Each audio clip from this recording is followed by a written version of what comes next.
cannot wait. And to be starting off, it's going to be Jean-Ulysses Serrano-Abuerne going up against Joshua Robinson. So 2 names here that, looking at them, well, you might not be too familiar, but that's where we'll familiarize you.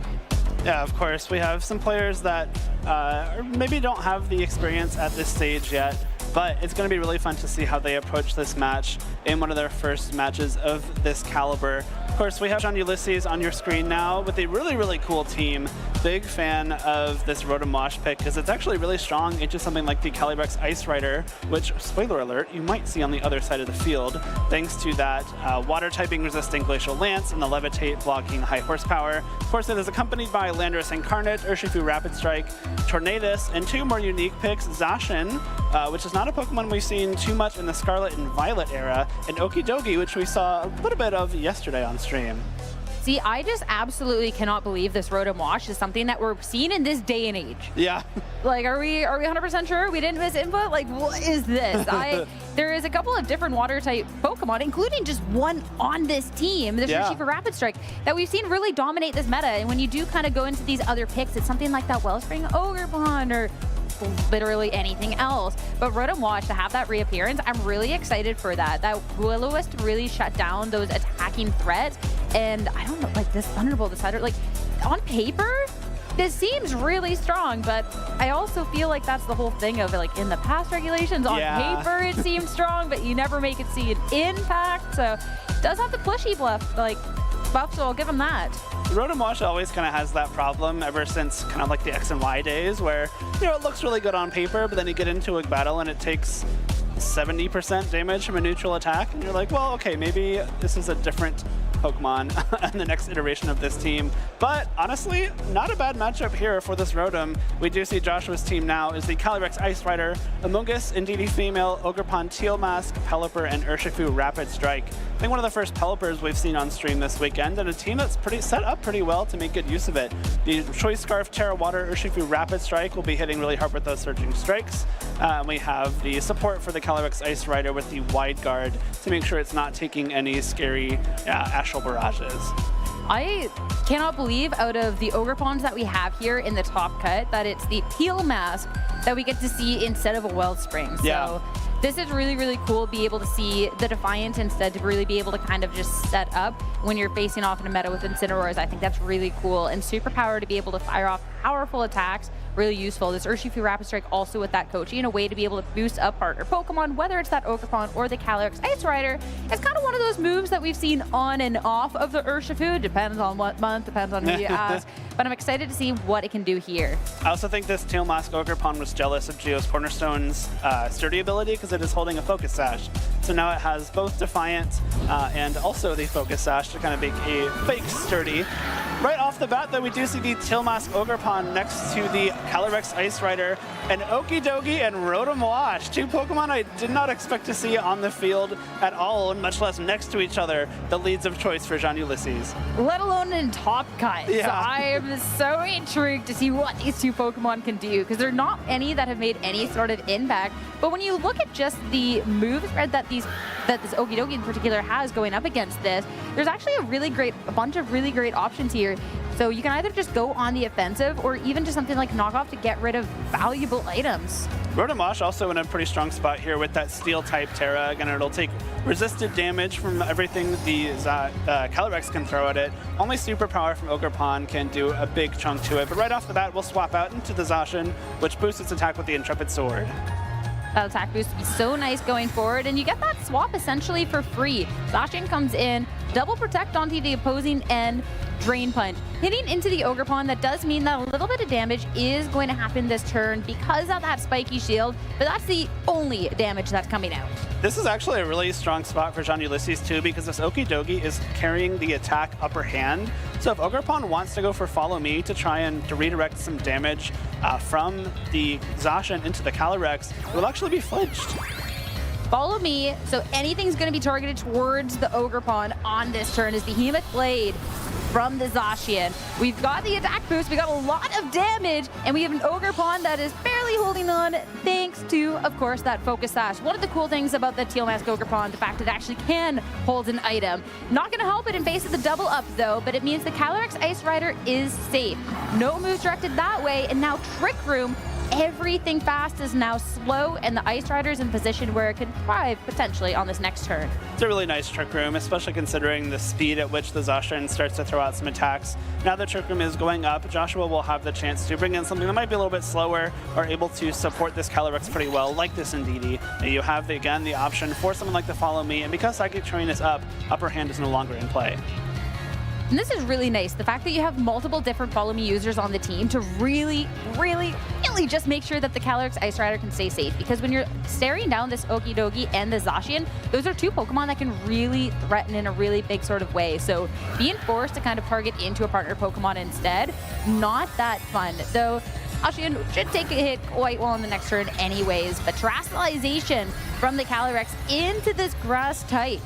Grass typing will remove the weakness to something like the Behemoth Blade, but it does leave you open to something like a Gunk Shot if that is, it's like the strongest move available to Okidogi. Unfortunately, there is going to be a Terastallization on either side. It's going to be that Zacian turning into a Water type, a great defensive choice here to make sure it is still resisting those Glacial Lances while taking neutral damage from high horsepower.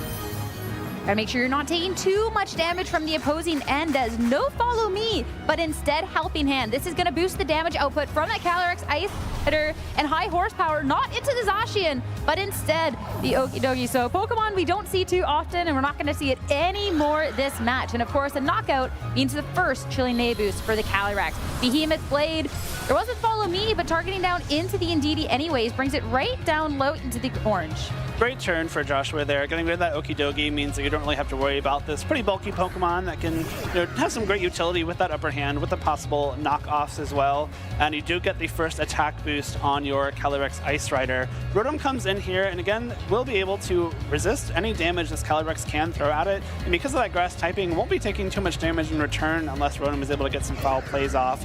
Rotom really does want to burn this Calyrex with Will-O-Wisp, but because Trick Room is up, it will have to act before the Zacian, which means Indeedee can freely redirect it if it wants to.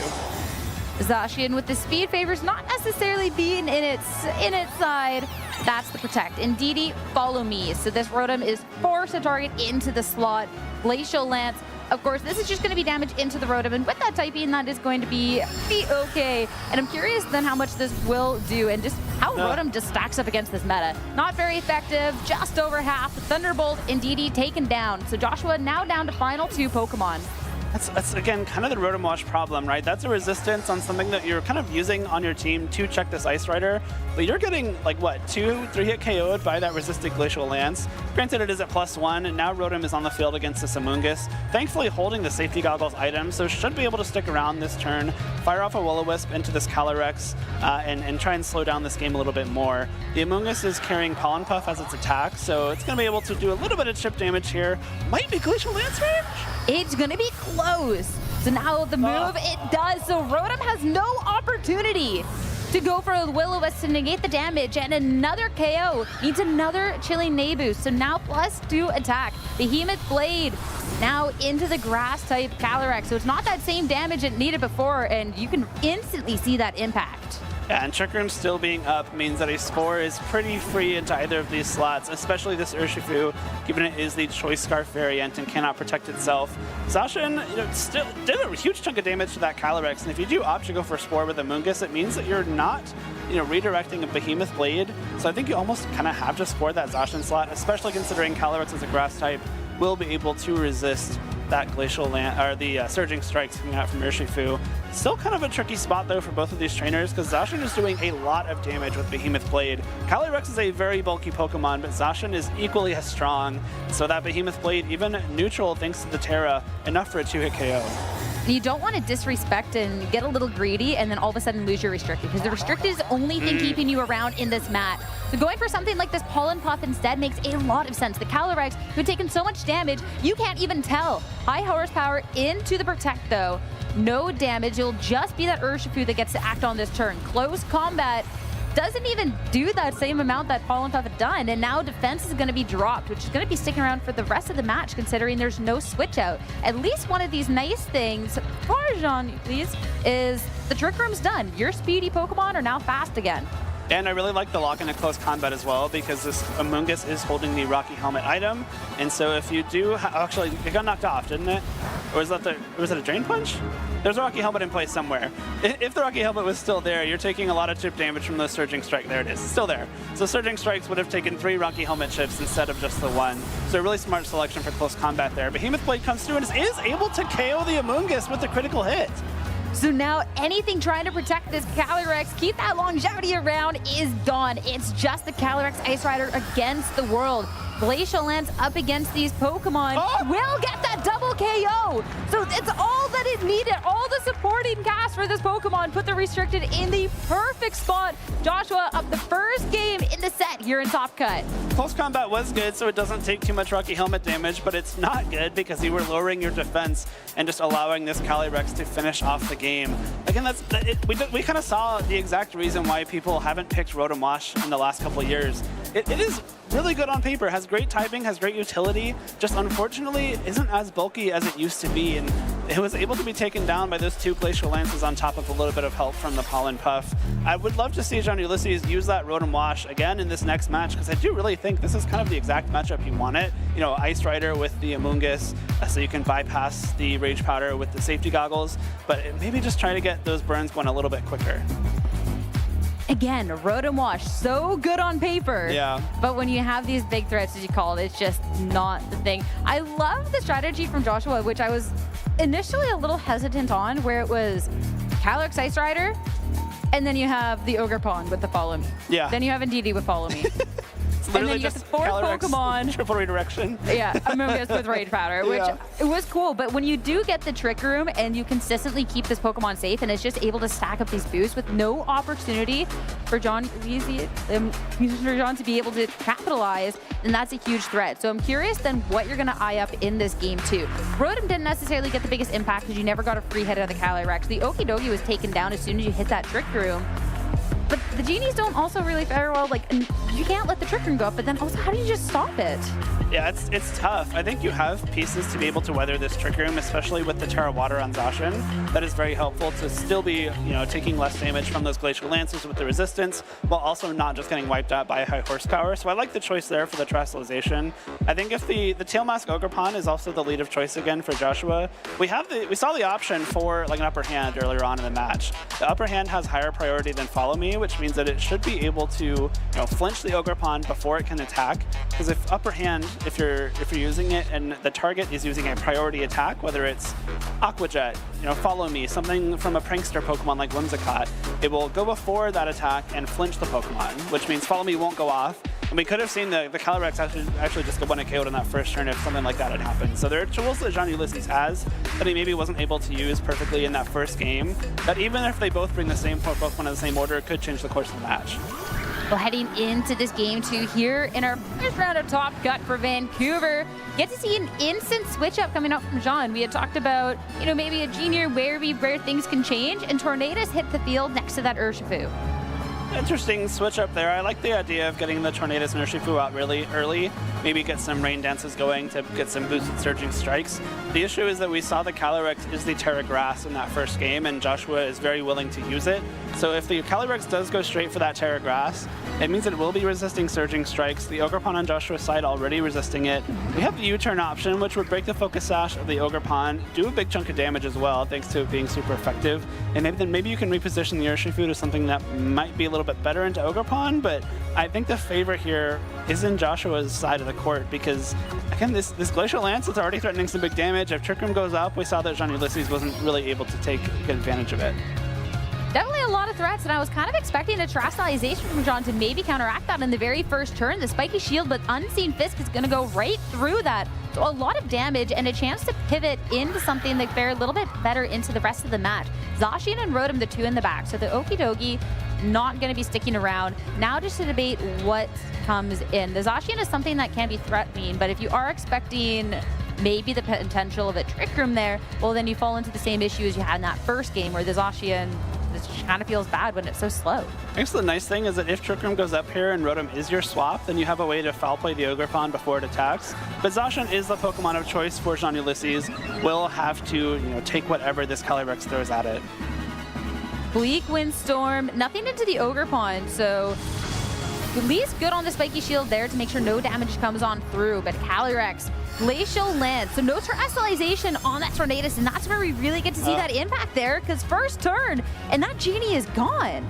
That's a really nice play there. You'd be very tempted to go straight for that Trick Room again, but getting the Glacial Lance off means that you're immediately taking a +1 attack boost. If Joshua opted for the Indeedee and the Amoonguss again, that means we have the triple redirection in play for Joshua for the remainder of this game. We already have the boosted Calyrex, which was taking knockouts with resisted Glacial Lances. So even though you got the Water type and the Steel type against the Ice type kind of has the upper hand here. At least what's nice is you've done so much damage into this Ogerpon, and when you do have these two Pokemon, one of them should be able to just get this KO, and the other gets a free hit at that Calyrex. So at least it's something where you don't have to double up into that Ogerpon. So it's just how much you can do to that horse. And as we get into the second turn of the match, the Terrestrialization definitely has a way to kind of change the matchup spread a little bit. With the Calyrex, I started going into the Grass type instead to make sure Behemoth Maid won't do the most damage. It won't do the most damage, but thanks to the chip from Bleak Windstorm, we'll actually put this Calyrex Ice Raider down at pretty low HP if it connects. We see the Follow Me coming through immediately, which will redirect the first attack from Urshifu. U-turn yet again. Saw how much damage that did the first time around. Second, no surprise for that fateful friend to be taken down. And this is where we do get to see then that Rotom Wash come into play and hit the field as, oh, it's forced to. That's the only thing else that Jean Ulysses has, right? But now for the Zacian, how much damage is this going to do into the Calyrex? It's already taken a little bit from the Bleak Windstorm, and this is boosted up, but it's still just nowhere near the amount that you need. And as the Trick Room gets set up, well, Joshua has the situation that he wants. Very smart Trick Room there as well. You really needed that to go up because now the Rotom has a way to knock out the Calyrex with Foul Play to make great use of that attack boost from the Chilling Neigh. But Trick Room going up means that Calyrex will be the first thing attacking every turn. Indeedee does come in as well to set up the Psychic Terrain, and more importantly, get that Follow Me support once again. Rotom very strong into this Calyrex, but doesn't really have a great way to damage the Indeedee. And again, we're in a position where Indeedee will be redirecting Rotom first, so Zacian doesn't have a chance to knock it out before it can get a Will-O-Wisp off. If you're the Rotom here, you kind of need to just go for maybe some chip damage with the Thunderbolt, which could possibly set up this Indeedee for a Behemoth Blade KO. Follow Me, Indeedee. Again, keep the Calyrex safe at all costs because it's your only key into winning this match.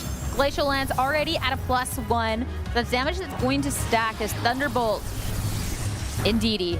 Not that much damage. Paralysis is something that's going to be a little interesting, though. You're already slow with the Indeedee. That's going to be fine, but there is the chance that you just cannot move if you don't get KO'd from this Behemoth Blade. But we will get the KO there, so then we actually don't have to go down that hypothetical route. We're all good. There's now a 100% chance Indeedee will not be attacking next turn. True.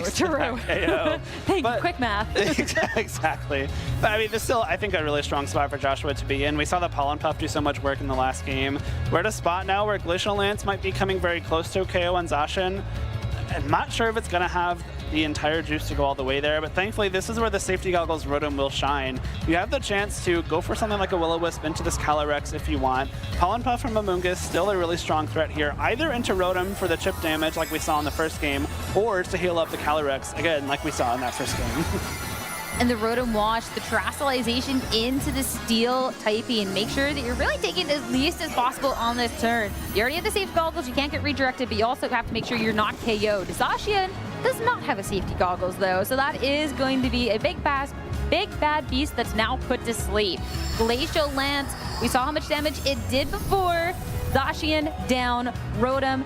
Now you have to get this Will-O-Wisp connect to make sure that this attack from the Calyrex doesn't get out of control, because that is now the second boost, and not a Calyrex you want to be staring down, but there's Rotom taking a page out of Aaron Cybertronic's book, and that's going to be a miss in the pivotal moments of the match. And now this attack's so high, Urshifu comes in, it has a choice scarf, like, that's it. That's the match. Everything on that miss. Joshua now one step closer in this top cut. You have to wonder if that Will-O-Wisp should have been a foul play there, right? I think with the attack boost, it probably would have been enough for the knockout, and then Joshua's down to just one Pokemon remaining in that second game.